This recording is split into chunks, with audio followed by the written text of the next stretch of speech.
বামকর্মী সমর্থকদের নিয়ে প্রচারে জঙ্গিপুর লোকসভার কংগ্রেস প্রার্থী মর্তুজা হোসেন বকুল। বামেদের সাথে নিয়ে প্রচারে কংগ্রেস নেতৃত্ব। মনোবীক্ষণ পলিক্লিনিক, চিকিৎসার জগতে এক দশক। এখন এখানে সব বিষয়ে ডাক্তারবাবু এক ছাদের তলায়। ফোন করুন 7477799515 এই নম্বরে। জঙ্গিপুরে বাম কংগ্রেসের নেতাকর্মীদের সঙ্গে নিয়ে প্রচারে জঙ্গিপুর লোকসভার প্রার্থী মর্তুজা হোসেন বকুল। এবারে লোকসভা ভোট সম্পূর্ণ আলাদা। লোকসভা ভোটে আসন সমঝোতা করেই লড়াই করছে বাম কংগ্রেস।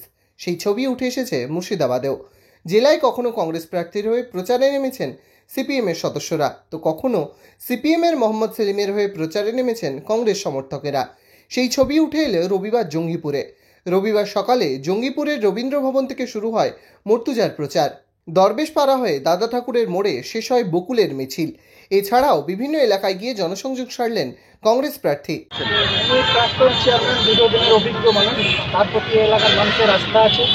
উনি বামপন্থী লোক, আমাদের সঙ্গে জোটের সমর্থনে উনি আজকে প্রচারে নেমেছেন। ওনারও অনেক পরিচিতি আছে, ওনার অনেক ভাই নেমে প্রত্যেকে ছিলেন, উনিও প্রত্যেকে জোট প্রার্থীর সমর্থনে ভোট চাইবেন। রবিবার প্রার্থীর প্রচারে অংশ নেন বাম কর্মী সমর্থকেরাও। সিপিএম নেতা সোমনাথ সিংহ রায় সহ অন্যান্য সিপিএম নেতাকর্মীরা এই দিন কংগ্রেস প্রার্থীর হয়ে প্রচারে পা মেলান। উত্তর পর্যন্ত আমাদের যে কমিটি, আমাদের যে কর্মীরা আছেন, তারা সর্বশক্তি দিয়ে নেমেছেন আমাদের এই সমর্থিত কংগ্রেস প্রার্থী মর্তুজা হোসেনের সমর্থনে। এবং আমরা নির্বাচনে মানুষের কাছে বাড়ি বাড়ি যাচ্ছি, যে ক্ষেত্রে আমরা শুরু করেছি।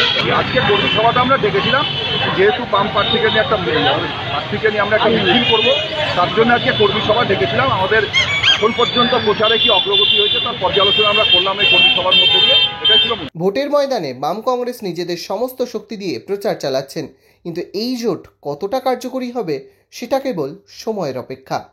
Bureau report, imagine community media.